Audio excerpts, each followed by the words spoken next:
Hello, everyone. I'm James. Welcome back to Easy English for You. And here with me is Alice, my favorite student who always brings fresh energy to our sessions. Hi, everyone. I'm so happy to be here again. Alice, last time we talked about using weight in different situations and tones, remember? How did that go for you this week? Oh, it was interesting. I tried using wait up with my friend, and she was surprised because I usually just say wait.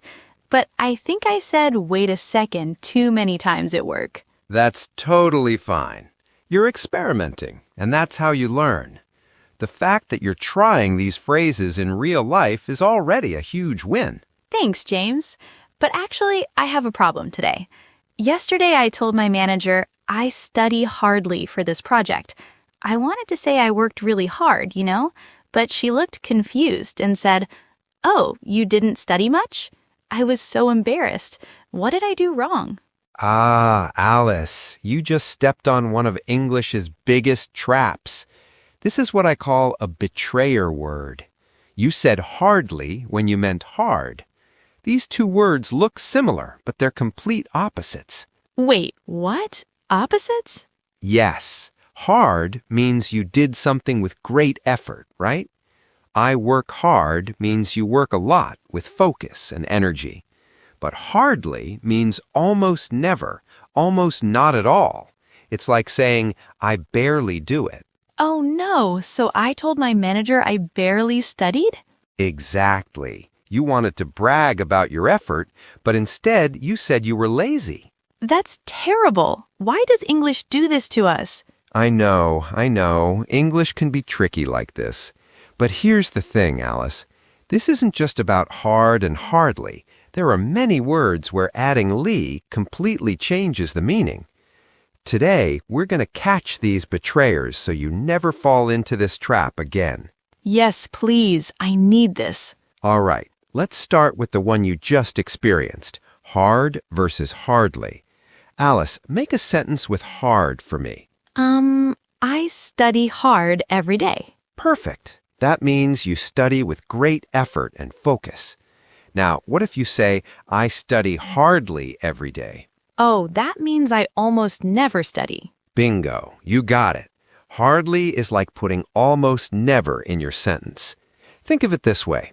When something is so difficult, you can hardly do it.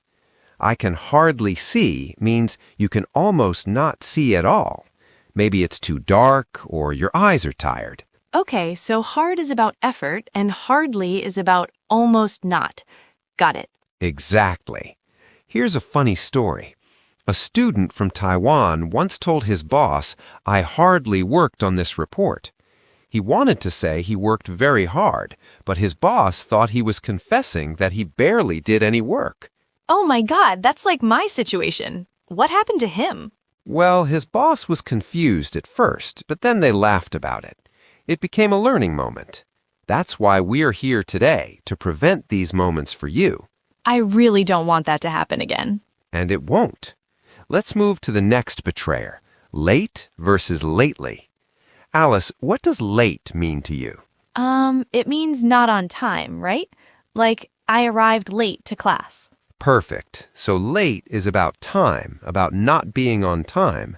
But what about lately? What do you think that means? Maybe more late or very late? That's what most people think. But no, lately has nothing to do with being late. It means recently, in the recent past. For example, have you watched any good movies lately? That means, have you watched any good movies recently? Wait, so it's not about time being late? Not at all. Lately is about the recent period of time, like the last few days or weeks. I've been really tired lately means I've been really tired recently. Oh, I see. So if I say I came lately, that's wrong? Exactly. That sentence doesn't make sense. You should say I came late if you arrived after the scheduled time, or I came recently if you want to say you arrived not long ago. Okay, let me try. I haven't seen you late. Ah, Alice, you mean I haven't seen you lately. That means I haven't seen you recently. If you say I haven't seen you late, it means I haven't seen you during late hours, like late at night. Oh, this is tricky. Can you give me one more example? Sure. Imagine you meet an old friend. You want to ask if they're doing okay these days. You say, "How have you been lately?" This is asking about their recent life, not about being late to anything. Got it. Lately equals recently, not about late time. Perfect. You're catching on fast. Now, let's talk about a really interesting one. Touch versus touchy. Oh, I know touch. It means to use your hand on something, right? Yes, touch is the action of making physical contact. Don't touch my phone means don't put your hands on my phone. But what about touchy? What do you think? Maybe it means something you can touch, like touchable? That's a logical guess, but no. Touchy means sensitive, easily upset or annoyed. It's about emotions, not about touching. Really? So if I say she's touchy today, it means she's sensitive? Exactly. It means she gets upset easily today. Maybe she's having a bad day or something is bothering her. So you need to be careful with what you say. Wow, that's so different from touch. Right? Here's a fun example. Imagine, Alice, you ask your friend, "Why are you so touchy about your grades?" What does that mean? Why are you so sensitive about your grades? Perfect. It means your friend gets upset or defensive when someone talks about their grades. It's a sensitive topic for them. I think I understand now. Touchy is about personality or mood, not about physical touching. Exactly. And here's a pro tip. When someone is touchy about a subject, it means that subject makes them uncomfortable or emotional. So be gentle when you talk about it. That makes sense. I'll remember that. Great. Now let's look at another betrayer. Craft versus crafty. Oh, I know craft. It's like arts and crafts, making things with your hands. Yes. Craft is about skill, making things, creating with your hands. It's a positive word about talent and creativity. But crafty is completely different.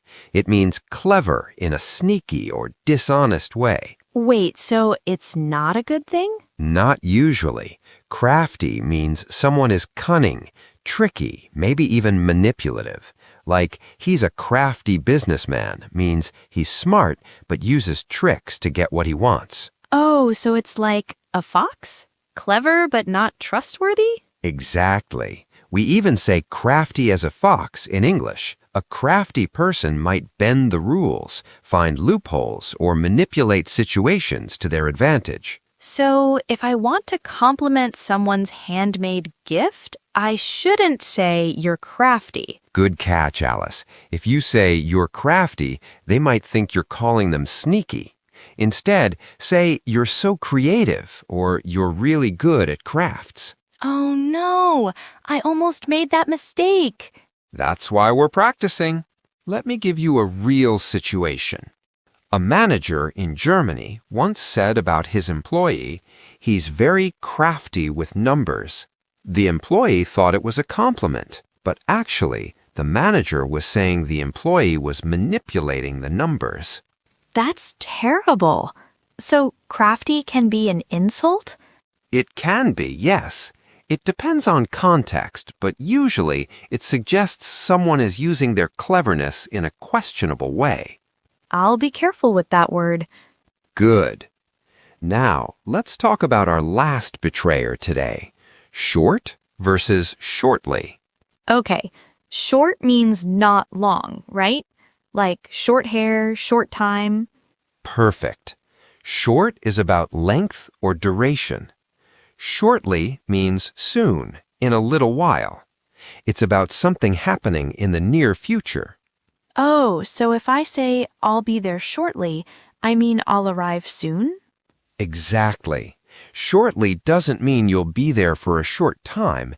It means you'll arrive soon. Can you give me more examples? I'm still a bit confused. Of course. Think of it this way, Alice. Imagine you're on the phone with your friend. Your friend asks, "When will you arrive?" You say, "I'll be there shortly." This means I'll be there soon, maybe in 5 or 10 minutes. Okay, so it's about time in the future, not about the length of time I stay. Exactly. Here's another one. The meeting will begin shortly. This means the meeting will start soon, not that the meeting will be short. Ah, I see. So shortly is like soon or in a moment. Perfect. You've got it. Now, let me tell you about a funny mistake. A student from India once told his teacher, "I'll finish this shortly." The teacher waited for him to finish quickly, but the student thought shortly meant in a short amount of time, so he took his time. The teacher was confused because shortly actually means soon, not quickly. Oh, that's confusing. So shortly is about when something happens, not how fast. Exactly. Shortly tells you when, quickly tells you how fast. Got it. This is so helpful. I'm glad. Now, Alice, here's the big question for everyone listening. Which of these betrayer words have you used incorrectly before, or which one surprised you the most today? Leave a comment and tell us your story. We'd love to hear about your funny mistakes or aha moments. Yes, please share. I shared my embarrassing story, so don't be shy. Now, Alice, let me show you how to think like a native speaker with these words. The key is understanding the core feeling of each word. Hard is about effort and intensity. When you think hard, think of pushing, struggling, working with force. But hardly is about scarcity, about something being so rare or difficult that it almost doesn't happen. So hardly is like barely. Yes, I hardly slept means I barely slept. You slept so little that it almost feels like you didn't sleep at all. Okay, let me practice. I work hard. Good. That's correct. Now try with hardly. I hardly understand this. Perfect. That means you barely understand it. You understand very little. Now, what about late and lately? Think of late as a specific time point, a time that passed. Lately is a time period, the recent days or weeks. So late is one moment. Lately is many moments. Yes. Great way to think about it. I came late is about that one time you arrived. I've been busy lately is about a recent period in your life. That makes sense. Now let's practice touchy. Remember, touchy is about emotional sensitivity. Alice, imagine your friend gets angry when you mention her ex-boyfriend. How would you describe her? She's touchy about her ex-boyfriend? Perfect. She's sensitive about that topic, so you should avoid it. Now, what about crafty? Think of crafty like a chess player who always has a hidden move. They're smart, but in a tricky way. So if someone tricks me, they're crafty. Yes, he used a crafty plan to win, means he used a clever but sneaky strategy. Got it. What about shortly? Shortly is your friend when you want to say something will happen soon. The train will arrive shortly means you don't have to wait long. So it's comforting, like saying, don't worry, it's coming soon. Exactly. You're really getting the feel of these words now. I think so too. But James, can we practice a bit more? I want to make sure I don't mix them up. Absolutely. Let's do some quick role play. Alice, imagine you're talking to your boss. Tell him you worked very hard on a project. I worked hardly on this project? Ah, Alice, that's the trap. You just said you barely worked on it. Try again. Oh no.